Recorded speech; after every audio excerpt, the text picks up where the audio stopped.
एक personality disorder देखो, commonly ना एक दो पॉइंट हम सब में रह सकते हैं, इट्स ओके। और ऐसा मतलब ऐसा नहीं है हमें पर्सनालिटी डिसऑर्डर का प्रॉब्लम है। और जिनका ओरिजिनली पर्सनालिटी डिसऑर्डर रहता है वो खुद को समझ में नहीं आते उनको पर्सनालिटी डिसऑर्डर है। जब वो बहुत बड़ा प्रॉब्लम में फंस जाते, फिजिकली कुछ प्रॉब्लम आते, ये बिहेवियर की वजह से ना ये प्रॉब्लम आता है। उसके पहले मैं एक स्टोरी से स्टार्ट करना चालू करती हूँ, स्टोरी से बोलेंगे तो वो बेटर रहेगा आई थिंक। एक फैमिली में ना दो ब्रदर थे, टू ब्रदर्स।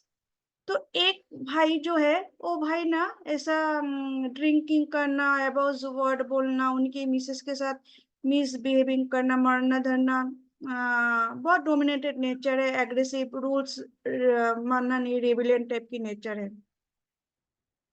और ऑन द अदर साइड दूसरी जो भाई है ना, सेकंड ब्रदर, वो एकदम सिस्टमेटिक है, रूल्स फॉलो अप करना करके चलते हैं, सबको रिस्पेक्ट देती है,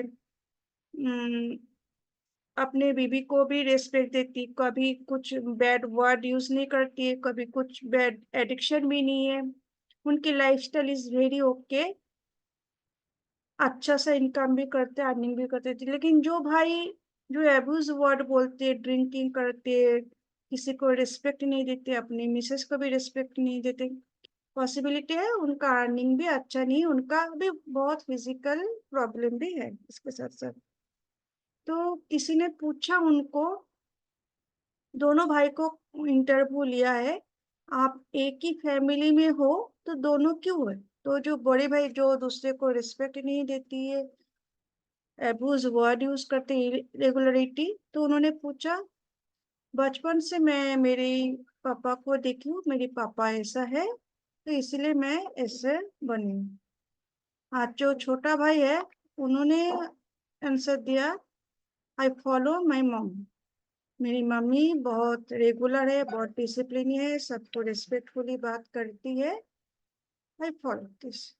तो एक ही फैमिली में दो इंसान बड़े हुए, दोनों दोनों को देख के बड़े हुए। जैसे लास्ट क्लास में मैं बोली थी, बचपन से हमारी गुड पेरेंटिंग, अच्छा लाइफस्टाइल लीड करने के लिए कितना इम्पोर्टेंट होती है। तो उसके बाद ही ए आया है, क्योंकि कोरिलेशन करके मैंने थोड़ा किया, कोशिश किया करने के लिए। फिर देखो दोनों एक में डिसऑर्डर बन जाते हैं, एक ना नेगेटिव चीज को अडॉप्ट कर लिया और एक दूसरे ने पॉजिटिव चीज की अडॉप्ट कर लिया। तो डिसऑर्डर पर्सन ऐसे ही होती है, उनका थिंकिंग, फीलिंग, बिहेव ना सब कुछ हमारे नॉर्मल लाइफ से थोड़ा हटकर, बाहर होकर, हमारे जो कल्चर, हमारी जो सोसाइटी के रूल्स एंड रेगुलेशन, वो हटकर ही थोड़ा होती है। अभी मैं बताती हूँ ये डिसऑर्डर इफेक्ट कैसे होती है। ये डिसऑर्डर पर्सन हमें देखना पड़ता है, how the person is thinking on self और अदर्स, मतलब खुद के बारे में कैसे सोच रहे हैं और दूसरे के बारे में उनकी भी पॉइंट ऑफ व्यू क्या है, उनकी रिस्पॉन्स कैसे। If I ask any person, समझो गुड है, अच्छा है, नॉर्मल है, और उनका रिप्लाई बहुत रिस्पेक्टफुली रहेगा, जैसे दो ब्रदर्स की गर्ल स्टोरी बताई। और जिनका प्रॉब्लम है, डिसऑर्डर है, उनकी रिस्पॉन्स एरोगेंट ही रहेगा। एरोगेंट भी नहीं हो सकते, थोड़ा सा तो आपको समझ में रहेगा, उसमें इमोशनल मिक्सअप है। वे रिलेटिंग टू अदर पीपल, वो कैसे अपने सोसाइटी में दूसरे पीपल के साथ, जैसे फ्रेंड सर्कल हो गई, नेबर्स हो गई, कैसे बिहेव कर रही है। And last, way of controlling one's behaviour, अपने बिहेवियर को कैसे वो कंट्रोल कर रहे हैं। ओके, इतना तक समझ में आया आप दोनों को? आगे बढ़ो, please give response. Yes ma'am. Then हमारी पर्सनालिटी की डिसऑर्डर के हिसाब से 3 ग्रुप्स होती है, cluster A, cluster B, cluster C. Cluster A में paranoid, schizoid, schizotypal. Cluster B में anti social, borderline, hysterical, narcissistic. Cluster C में avoidant, dependent, obsessive, compulsive. First जो पर्सन आता है पैरानॉइड डिसऑर्डर, इनको ना वन लैंग्वेज में आप बोल सकते हो mistrust and suspicion, means doubtful nature. देखो थोड़ा बहुत मिसट्रस्ट और डाउटफुल तो हमें रहता है कॉमन, लेकिन वो एक पॉइंट को देख के ना हमें जस्टिफाई नहीं करना चाहिए ये डिसऑर्डर पर्सन है। बहुत सारे पर्सन रहते हैं, दिव्या मैम और Sunil ma'am you know well, तो उसमें से अगर जितना कोरिलेट हो सकती है तो हम उनको जाकर बोल सकते हैं दैट पर्सन पर्सनालिटी डिसऑर्डर है। जैसे उनके फर्स्ट रहता है वो किसी के ऊपर ट्रस्ट नहीं कर सकते, डिस्ट्रस्ट मिसट्रस्ट इशू रहते, लॉयलिटी इशू है। अगर हम किसी को ट्रस्ट ही नहीं करेंगे तो हम दूसरे के पास ट्रस्टेबल कैसे बन सकते? Is it so? Please give response. अगर मैं दूसरे को ट्रस्ट नहीं कर सकती हूँ तो हम क्या ट्रस्टेबल बन सकते हैं? ये sir no, obviously no. Travel, having travel, working with others, अगर हम किसी के पास ट्रस्ट नहीं कर सकते, अगर समझो मैंने मेरे घर में एक सर्वेंट रख दिया, मुझे ट्रस्ट इशू है, तो मैं सर्वेंट के ऊपर ट्रस्ट कर सकता? अदरवाइज मेरा कंपनी है, बहुत बड़ा कंपनी में, उधर 100-200 एम्प्लॉय वर्किंग है, अगर हमें ट्रस्ट इशू है तो मैं वही एम्प्लॉय के ऊपर ट्रस्ट कर सकती हूँ। अगर हम ट्रस्ट नहीं कर पाएंगे तो कैसे वो एम्प्लॉय के साथ हम अच्छे से को रिलेशन कर सकते हैं, अच्छे से रिलेशनशिप बना सकते हैं। एक टीम ओनर को, एक मैनेजमेंट को, एक ओनर को सबसे पहले एक कंपनी अच्छा बनाने के लिए सबसे पहले गुड रिलेशनशिप होना चाहिए, तो उधर ही रिलेशनशिप फिनिश हो जाते, हम अगर किसी को ट्रस्ट नहीं कर सकते। अगर हमें ट्रस्ट इशू है हम ऑब्वियसली लॉयलिटी नहीं बन सकती है। Okay, quickly. Ma'am I have a doubt. Yes ma'am. Ma'am ये जो आपने लिस्ट दिया है अभी पर्सनालिटी पैरानॉइड पर्सनालिटी डिसऑर्डर के जो सिम्टम्स हैं इनका, तो हाँ। ऐसा है क्या कि जिस पर्सन में इनमें से मोस्ट ऑफ द प्रॉब्लम्स मतलब मोस्ट ऑफ द सिम्टम्स हमको दिख रहे हैं हम्म। वो पैरानॉइड पर्सनालिटी डिसऑर्डर है, हमको ऐसे डायग्नोस करना है क्या? ऐसे डायग्नोस करने का है, राइट। एक दो पॉइंट नहीं देख के, छोटा मोटा प्रॉब्लम नहीं देख के, क्योंकि कुछ ना कुछ हमें भी रहता है, we are normal person, we are human being, हम गॉड नहीं है, है ना। ट्रस्ट इशू, ट्रस्ट करना अच्छी बात है, लेकिन कभी कभी हमें सोच समझ कर भी ट्रस्ट करना चाहिए, है ना। हम चोर को तो किसी को हमें पता है वो उनकी क्लेप्टोमेनिया प्रॉब्लम है, तो उनके ऊपर हम कंप्लीटली ट्रस्ट नहीं कर सकते ना, तो हमें फुल फॉर्म देखना पड़ेगा। ओके। फिर वो सोशली किसी के साथ अच्छे से इन्वॉल्व नहीं हो सकती है, आइसोलेटेड इशू रहेगा, आर्गुमेंटेटिव एंड डिफेंसिव कैरेक्टर, बहुत आर्गुमेंट करते हैं, खुद को सेव करने के लिए बहुत डिफेंसिव नेचर दिखाती है। Having trouble seeing why their behavior might be cause for concern. Having trouble relaxing. उनको रिलैक्स होने की प्रॉब्लम बहुत है, रिलैक्स नहीं रहते हैं, इम्पल्सिव नेचर बहुत रहता है ये लोगों को, गर्ज बहुत रहते हैं, यूनिटी प्यूरिटी नेचर की नहीं रहते। जो बोलते हैं ना, कोई कोई पर्सन देखो बोलते हैं नहीं, पर्सन के साथ मिलकर ऐसा लगा बहुत प्योर नेचर की है ये इंसान, very good personality, personality means personality तो गुड है, और उनकी बिहेवियर भी बहुत ऐसा अट्रैक्टिंग, मतलब गुड गुड सेंस के ऊपर अट्रैक्टिंग होती है, वैसा नहीं है। Okay, moving on. Hello, moving on. Yes ma'am. Clear है point? Yes ma'am, yes ma'am. Next आता है सीजेड पर्सनालिटी डिसऑर्डर। ये पर्सन थोड़ा सा दूसरे के हिसाब से थोड़ा सा ठीक है, इनकी ज्यादा फ्रेंडशिप नहीं रहते, वो अकेले रहना ही पसंद करते हैं। इनको सबसे बड़ा प्रॉब्लम है, उनको इंटरेस्ट नहीं रहते सोशल एक्टिविटी और सेक्सुअल एक्सपीरियंस में, इनको इंटरेस्ट बहुत ही कम रहते हैं। प्लेजर बहुत बहुत कम एक्टिविटी में उनकी प्लेजर मिलता है। Appears different to press criticism, criticism करना उनको बहुत इनडिफरेंट वे में उनको क्रिटिसिज्म करते, डायरेक्टली क्रिटिसिज्म करते नहीं है। गुड इवनिंग रेडमी नोट कौन है आप प्लीज?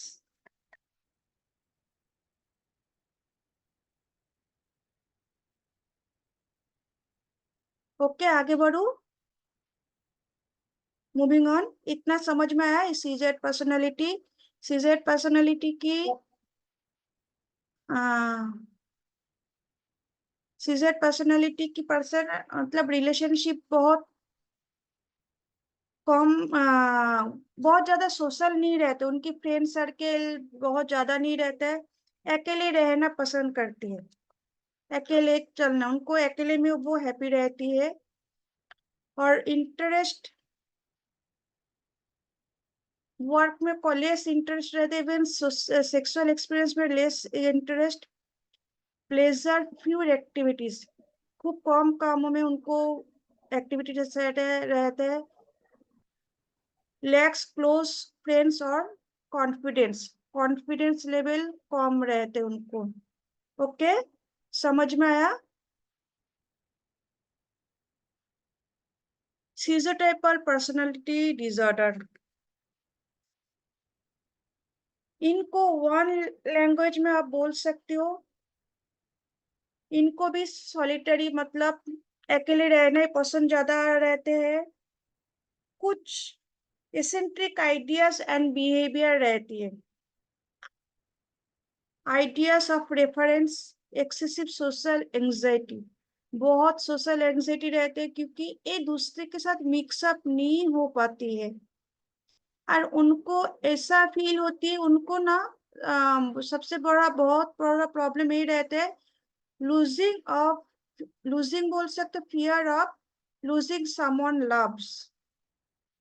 ये अटेंशन सीकिंग रहते हैं, वो चाहते हैं मेरा पार्टनर हमेशा मुझे प्यार करे और मुझे अटेंशन दे।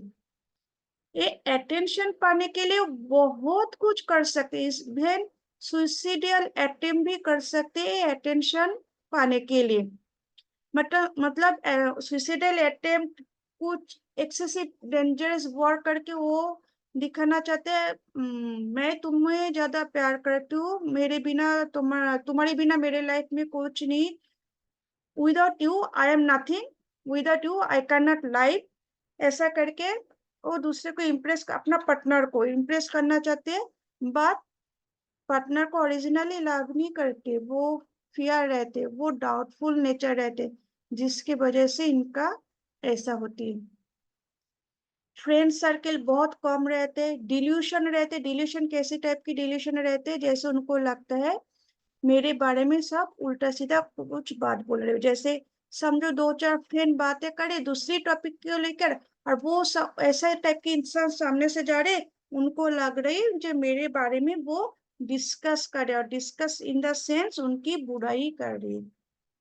ओके आगे बढ़े, इतना समझ में आया? Please give response.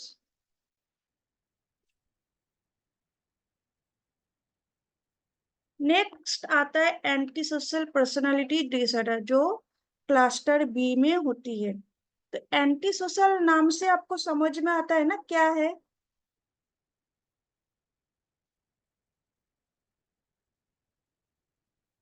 Anti social में समझ में आता है ना क्या है?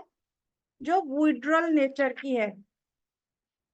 इनको तो रूल्स बिल्कुल नहीं मानते, रूल्स रेगुलेशन कुछ भी नहीं मानते वो।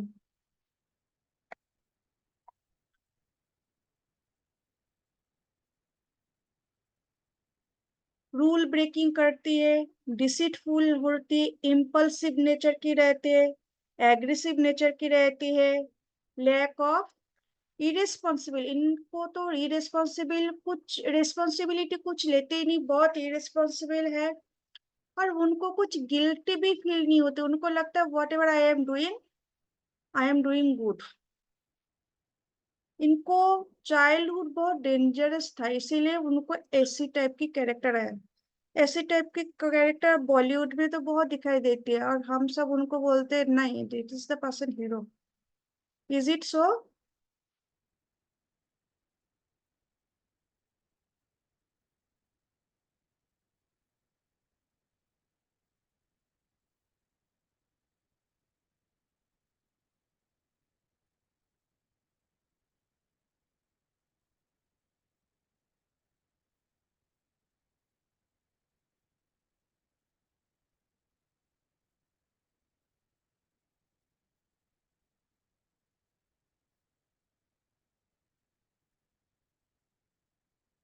नेक्स्ट आते हैं borderline personality disorder. This is very dangerous.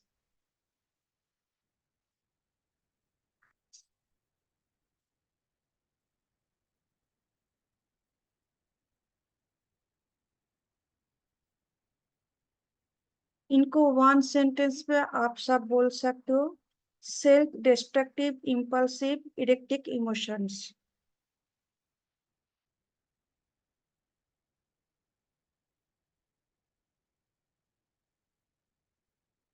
इनकी बिहेवियर में इम्पल्सिव नेचर है, फीलिंग ऑफ एम्प्टीनेस है, आइडेंटिटी कंफ्यूजन है, अनस्टेबल इमोशन है, paranoia and dissociation, self harm, suicidal threats इनकी नेचर में दिखाई देती है।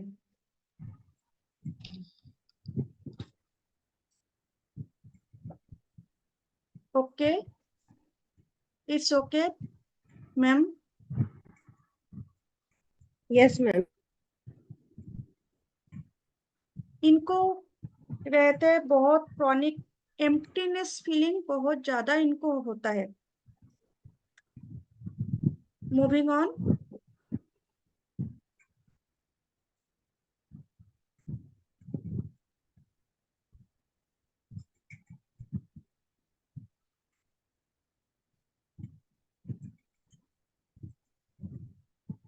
नेक्स्ट आता है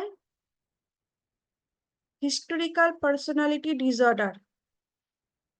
this type of person easily influenced हो जाती है, बहुत इमोशनल है और इमोशनल इनस्टेबल होती है, एक्सट्रीम सेंसिटिव टू क्रिटिसिज्म।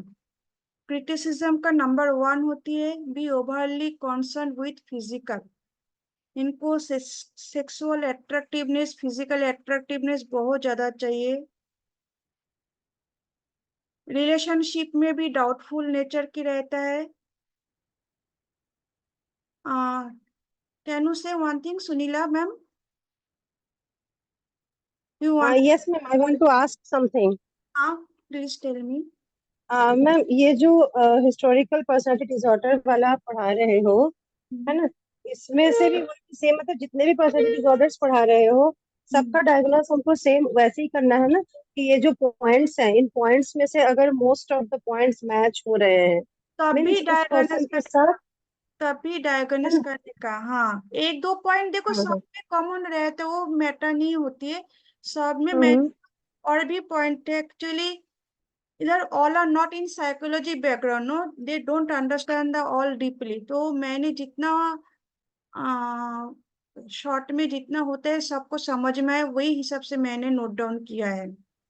आपको अगर चाहते हो तो मैं आपको एक और भी अच्छा नोट्स है, I will send you.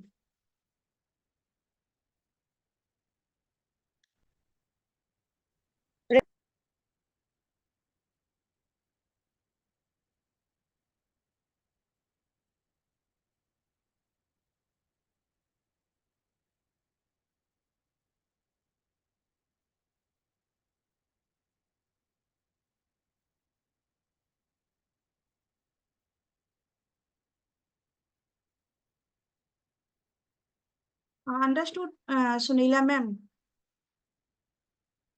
Hello. Ma'am kindly एक बार और बोलिए ना, मैं नेटवर्क इशू था मैम, कुछ भी नहीं सुनाई दिया। हाँ एक्चुअली ना मैं जहाँ लिंक भेजती हूँ ना, all are not in psychology background. वो लोग एनएलपी Okay. किया है ना, तो उनको इतना डिटेल्स में साइकोलॉजिकल फैक्ट पता नहीं है। तो वो लोग जो Yes, ma'am. 4-5 जन लास्ट क्लास में था ना, वो लोग कैसे बोले थे, लास्ट क्लास का जो मैंने जो क्लास लिए थे सिगमंड फ्रॉइड और एरिक एरिक्सन Mm-hmm. से साइकोडायनामिक थ्योरी, तभी एक्सप्लेन होता Mm-hmm. था। तो बोले थे फिर ऐसा एक क्लास लीजिए, but unfortunately they can not join. कुछ Mm-hmm. प्रॉब्लम आ गई फैमिली में, तो एक की Okay, mother okay. In law बीमार है, हॉस्पिटल में लेकर गए, ऐसा कुछ प्रॉब्लम आ गई, Mm-hmm. तो वो लोग ज्वाइन नहीं हो पाए। मैं उनके लिए स्मॉल जितना उनकी समझ में आया उतना ही पॉइंट बनाई हूँ। अगर आप चाहते हो ना, Mm-hmm. मेरे पास एक है बहुत अच्छा डिस्कशन है, आई विल सेंड यू। बहुत पॉइंट रहता है, इतना ही नहीं और भी पॉइंट है, जितना मिनिमम रहता है Mm-hmm. ना उतना ही नोट डाउन किया है उनके लिए, उनके हिसाब से करके दिया। और जिनको चाहिए, मैं बहुत बड़ा अच्छा लिस्ट है मेरे पास, मैं सेंड करके दूंगी, मुझे प्लस एक Please, ma'am, please. Personally I want the Yes, ma'am. DSM-5 notes, okay. Yes, ma'am. Yes, ma'am. और कभी ऐसा पर्सनालिटी दिखाई देती है, तो गवर्नमेंट जो हॉस्पिटल है उधर ना, जो काउंसलिंग का डिपार्टमेंट है, ये पर्सनालिटी डिसऑर्डर का ट्रीटमेंट चेक करने के लिए टूल रहता है। वो टूल में उनको एक बार कितना कौन सा पर्सनालिटी डिसऑर्डर है वो हमें पता चल जाता है। जैसे हम आईक्यू टेस्ट करती है, वैसी टाइप का टेस्टिंग रहते हैं। अगर उधर से कॉन्फर्म होकर आता है ना, हाँ हमें ऐसा प्रॉब्लम है, उसके बाद हमें ट्रीटमेंट कर सकते हैं। और हम क्लिनिकल साइकोलॉजिस्ट नहीं, हम तो मेडिसिन नहीं दे सकते, इनको तो मेडिसिन का जरूरत पड़ते है। हम Ma'am. काउंसलिंग थ्रू, ग्राफोलॉजिकल थ्रू कुछ हेल्पिंग कर सकते हैं। और हैंड राइटिंग में भी हमें ऐसा दिखाई देती है, बहुत अच्छे से clear and neat and clear दिखाई देती है। Yes, ma'am. आगे करें। Yes ma'am. Yes, ma'am. तो आपको ये समझ में आया हिस्टोरिकल पर्सनालिटी डिसऑर्डर, या और एक टाइम मैं रिपीट करूं? Yes, ma'am. एक बार प्लीज रिपीट कर दीजिए. इनको ना अट्रैक्शन बहुत पसंद है, वो कुछ ग्रुप में रहते हैं तो उनको अटेंशन चाहिए, उनको मिडिल में चाहिए, बट वो सेंटर ऑफ अट्रैक्शन अटेंशन में जब नहीं आते, वो क्या होती है, आने के बाद भी वो डिस्कम्फर्ट फील करती है। उनको खुद के ऊपर कॉन्फिडेंस जो है ना बहुत ही कम है। और इमोशनल ये लोग बिल्कुल स्टेबल नहीं रहे थे, इनस्टेबल इमोशनल। तो ऐसा लोग ना रिलेशनशिप इशू में ज्यादा प्रॉब्लम में सफर होती है, बहुत रिलेशनशिप इशू रहते हैं। ये लोग बहुत क्रिटिसिज्म करने में एक नंबर है। और इनको फिजिकल अपीयरेंस बहुत चाहिए, फिजिकली हंगर।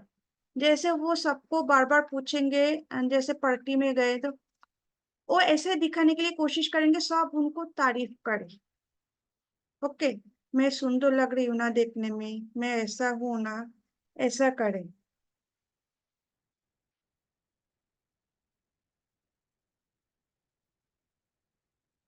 इन लोग बहुत दूसरे के बातों में इन्फ्लुएंस हो जाती है, बहुत ज्यादा इन्फ्लुएंस हो जाती है, इम्पल्सिव नेचर की होती है। और जैसे इंसान दूसरे की बातों में आ जाते हैं, बहुत पॉसिबिलिटी है जो डिसीजन भी फटक से लेंगे, सोच समझ के नहीं लेंगे। Okay Sunila ma'am. Yes, ma'am. Narcissistic personality disorder, very dangerous person, बहुत रिवेंजफुल होती है पर्सन, और सबको दिखाएंगे I am the best friend of you. संभल के रहना ऐसे पर्सन के पास से, वेरी डेंजरस। और इतना रिवेंजफुल होती है पर्सन, बहुत डेंजरस। वो कहाँ से रिवेंज लेंगे पता ही नहीं। वो ऐसा दिखाते हैं मैंने सब काम किया है, आई एम द बेस्ट, और ये सब काम काज मेरी वजह से, मतलब उनका तारीफ होना चाहिए। और उनको खुद को प्रमोट करने के लिए वो दूसरे को नीचे गिराने में 1 मिनट भी टाइम नहीं लेंगे। मैनिपुलेटिंग नेचर होती है, बहुत एरोगेंट, और उनको सहन नहीं होती कोई उनको रिजेक्शन करे। ऐसे इंसान के दूसरे इंसान को तो समझ में आते, लेकिन ऐसी टाइप को इंसान को बिल्कुल समझ में नहीं आते, बहुत डेंजरस है। इवन इनको कुछ बीमारी होती है ना, वो बोलेंगे क्या, उन्होंने तो मुझे कुछ दूसरा कुछ पिलाया ना। समहाउ किसी के घर में गए, और घर से आने के बाद 4-5 दिन के बाद समझो ठंडी लगी, बुखार हो, कुछ हुआ, तो वो ऐसे बोलेंगे मेरा तो तबीयत खराब नहीं होती है ना, लेकिन वो ना कुछ मुझे डिनर के टाइम कुछ पिलाया शायद, दिया शायद, इसीलिए मैं आज बीमार पड़ गई। उनको क्रिटिसिज्म करने में इतना मजा आती है, दूसरे को बुराई करने में बहुत मजा आती है। बट एट ए ग्लैंस आपको दिखाएंगे the person is your very good friend. हाँ, अगर उनका कुछ गुड फ्रेंड होते ना, वो गुड फ्रेंड के लिए बहुत कुछ कर सकती है बच सकता है कोई भी हो, लेकिन वेरी डेंजरस ऐसे personality. Understood? Yes. Yes ma'am. Then avoidant personality disorder, इनको वन लैंग्वेज में आप बोल सकते हैं, क्लस्टर सी में पढ़ते हैं। अवॉइड करना उनको ज्यादा पसंद है, मतलब नाम से हमें पता चल जाते अवॉइड। तो हाइपर सेंसिटिव होती है ऑलवेज, मतलब हर चीजों में ना उनको नेगेटिव ही दिखाई देती है। उनको अगर कोई तारीफ भी कर लिए ना, तो वो बोलेंगे हाँ मुझसे कुछ काम है ना, इसीलिए उन्होंने तारीफ किया, ऐसे ही होती है। वो आइसोलेटेड फील होती है, हाइपर सेंसिटिव, उनको भी फियर ऑफ रिजेक्शन का रहता है। अवॉइड करते हैं एनी एक्टिविटीज, समझो कुछ सोशल प्रोग्राम है बिल्डिंग में, ऐसी टाइप की इंसान रहती है, तो कुछ ना कुछ एक्सक्यूज देके जे नहीं जाने का है।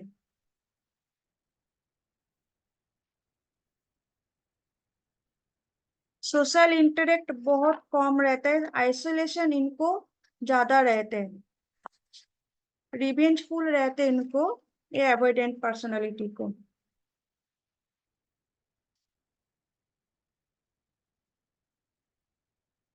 एक्सेजरेटेड कैरेक्टर देखोगे, एक्सेजरेटेड कैरेक्टर मीन्स कैसे होती है, जैसे आपको सामने से बोलेंगे कुछ एक, बट उनके माइंड में चल रहे कुछ अलग, सामने से दिखाएंगे वो आपके लिए बहुत कुछ हेल्पिंग हो सकते हैं, but originally is not true, आपको हेल्पिंग करने के लिए उसका कुछ इंटेंशन रहता है, ऐसे रहते हैं।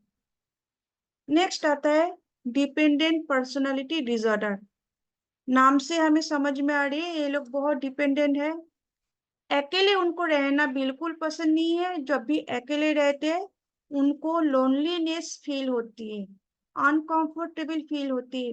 ये रिस्पॉन्सिबिलिटी लेने के लिए कैपेबल बहुत कम है, मतलब उनको अगर कुछ ऑफिस में कुछ प्रॉब्लम आया, कोई कोई होते हैं ना ऐसा भी पर्सन रहता है जो पूरा साल भर कुछ काम नहीं करता है, और कभी जरूरत पड़ता है ना, वो इंसान सबसे आगे आकर वो प्रॉब्लम को सॉल्व आउट करके देता है।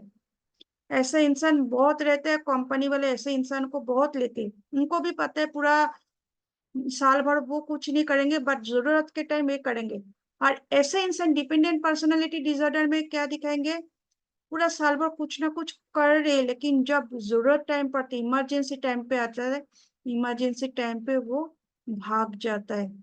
इनको इमोशनल सपोर्ट की बहुत ज्यादा जरूरत पड़ती है ऐसे टाइप की पर्सनालिटी को।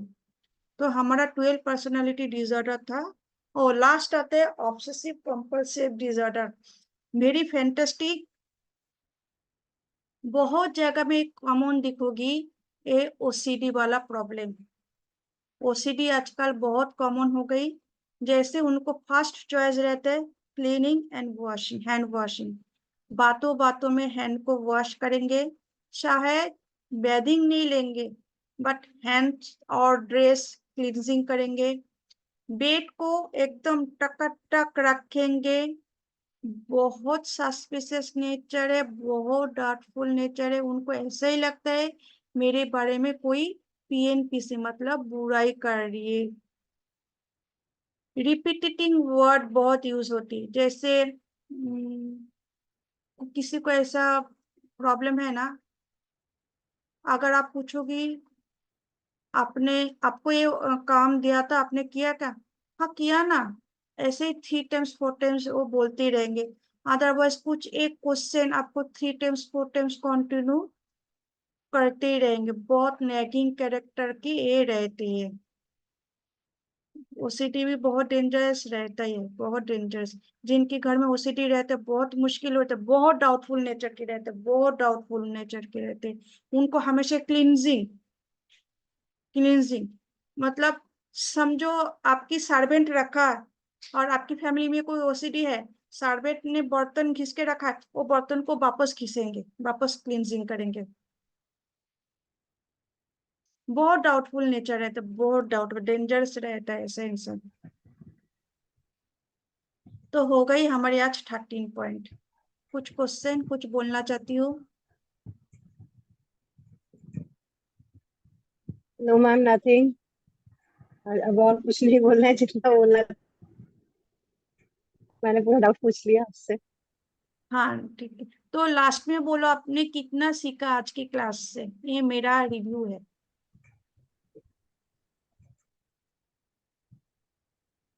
आज की क्लास से आपने क्या क्या सीखा? मैम आप बोलिए। मैं नहीं बोलूंगा, आप बोलो, मैंने मोस्टली ये सीखा। जो 13 डिसऑर्डर्स हैं, अरे में मुझे और पढ़ना पड़ेगा। आप मुझे नोट्स भेजोगे तो मैं सीरियसली और पढ़ूंगी। और लिटरली मुझे आपकी क्लास अच्छी लगी, ज्यादा अच्छी इसलिए लगी। और सर्टिफिकेट के बारे में बोल दीजिए मैडम। हाँ, ये चीज मुझे बहुत अच्छा लगा, दैट्स व्हाई मैं नोट्स के लिए। नोट्स अच्छा लगा, ठीक, मैं और भी नोट्स आपको भेज दूंगी।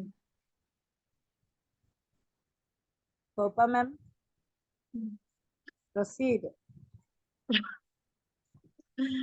आ, हम लोग एक प्लान कर रहे, जो भी हमारे सेमिनार में अटेंड करेंगे उनको हम अटेंडिंग सर्टिफिकेट प्रोवाइड करेंगे। वाह, थैंक यू मैम। ऐसा हम सोच रहे हैं, तो लोगों को और भी इंटरेस्ट आए। और मैं इसीलिए लास्ट में यही पूछ रही हूँ, जो आपने मेरे क्लास में क्या सीखी हो, क्योंकि आप जब दूसरे को टीचिंग करोगे तो मुझे भी पता होना चाहिए ना, मैं कितना अच्छा तक दिया और आपने भी कितना अच्छा ऑब्जर्व किया। चाहे तो मैं इंडिविजुअली और भी आपको कुछ गाइड भी कर सकती हूँ। और सर्टिफिकेट दे रही हूँ, उसका भी वैल्यू होना चाहिए ना, सर्टिफिकेट को आप उसको यूज करके आप भी खुद के करियर में कुछ अच्छा सा करो। दिव्या मैम, आप कुछ बोलो। मैं इसमें कौन सा नार्सिसिस्ट पर्सनालिटी के हिसाब से थोड़ा और बता सकती हूँ। Can I? Yes ma'am. Yes. Narcissistic personality के बारे में बहुत कुछ बोल सकते हो, ऑल पर्सनालिटी के बारे में बहुत कुछ बोल सकते। एक्चुअली यस यस एक एक पर्सनालिटी होते हैं ना, एक एक पर्सनालिटी को लेकर एक एक दिन का क्लास होना चाहिए। मैंने यस हैप्पीली बना दिया, क्योंकि उन लोगों को थोड़ा इन्फॉर्मेशन चाहिए था। वो लोग एनएलपी थेरेपी देते, एनएलपी ट्रेनिंग देते, बट उनके जो साइकोलॉजिकल टर्म बहुत, मतलब उनको थोड़ा लैक है। तो उनको ऐसा लग रहा है अगर एक सर्कल साइकोलॉजिकली टर्म हमें मिल जाता है तो हम उसको कोरिलेट करके और भी अच्छे से कर सकते, क्योंकि हमारे सामने जो भी क्लाइंट आता है हमें इतना समझ में नहीं आता जो आपको आ रही। तो मैंने हैप्पीली इस पॉइंट को बना लिया। नहीं तो एक एक डिसऑर्डर को लेकर एक एक दिन का क्लास होना चाहिए, इतना डिटेल से ओरिएंटेड होना चाहिए था। यस, बट ये जस्ट देखे तो अपने बीच में भी बहुत सारे लोग नार्सिसिस्ट होते हैं, और वो कैसे पता चले? सिंपल वे ये है कि आपके साथ झगड़ते होंगे, आपको ऐसे बताते होंगे कि तुम्हारा ही गलती है, मैंने गलती नहीं किया, आपने गलती किया।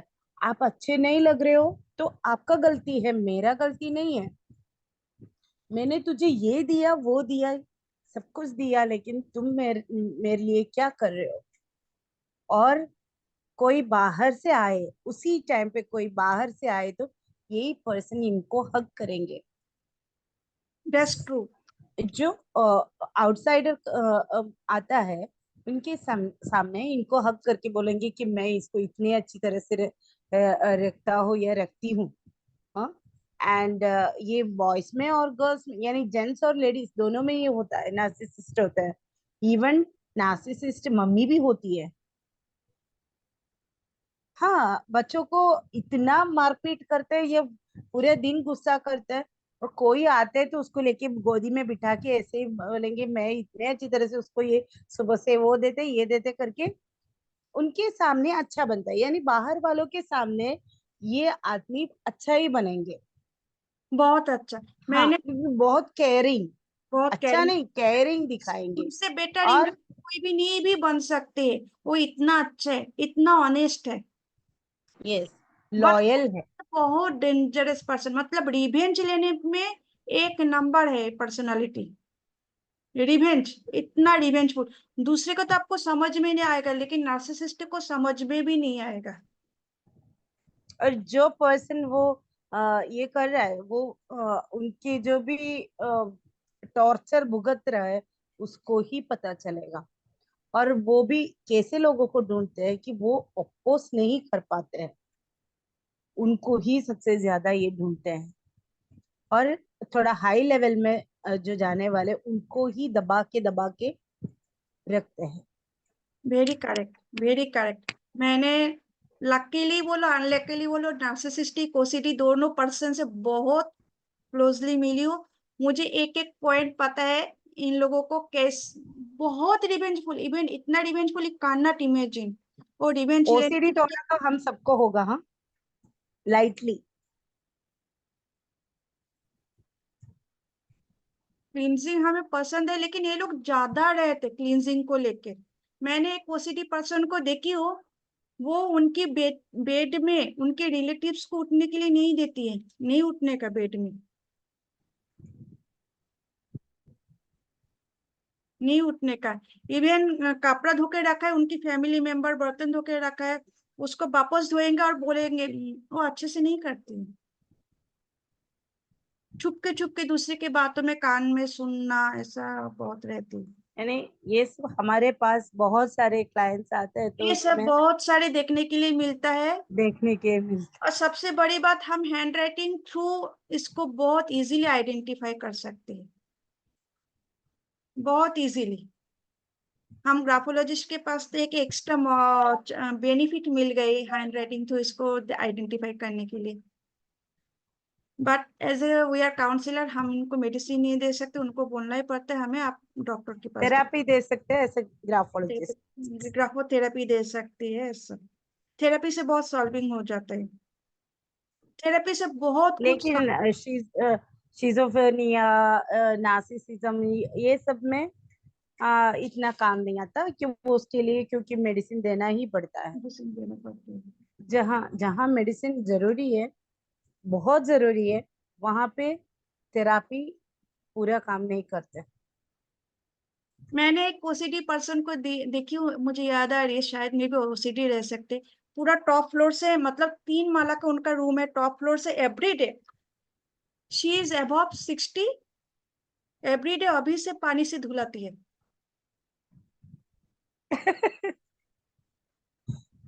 किसी की काम काज उनको पसंद नहीं है, इसीलिए वजह से उनकी उनकी फैमिली मेंबर्स के साथ नहीं जमता, वो एलोन रहना पसंद करती है।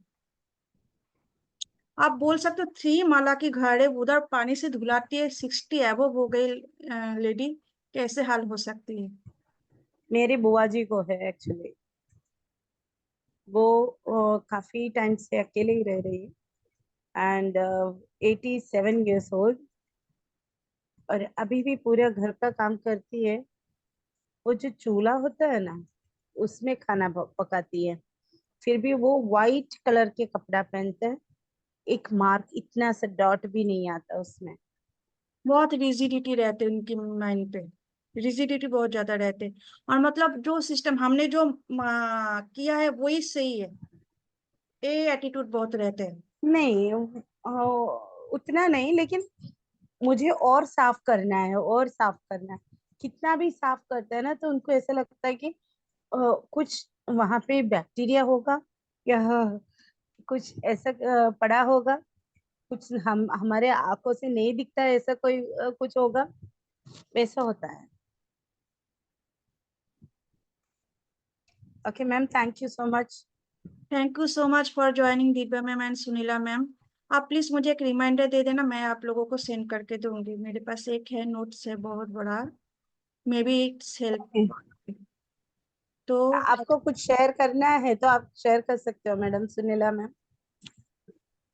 मैंने बोला मैम, जस्ट अभी आपके पहले ही मैंने बोला, मुझे मैम का क्लास स्पेशली और सेकंड रिपीट में बोल रही हूँ, मुझे बहुत इसलिए अच्छा लगा कि नहीं क्रिस्प नहीं था, मतलब इन शॉर्ट ना, इन शॉर्ट मैम ने बहुत सारे जो टॉपिक्स होते हैं, जो जैसे कि गोपा मैम बोल रही है कि एक एक दिन लग जाता है एक एक पर्सनालिटी डिसऑर्डर में, बट मैम ने विद इन 1 आवर सबको मतलब कंप्लीट किया।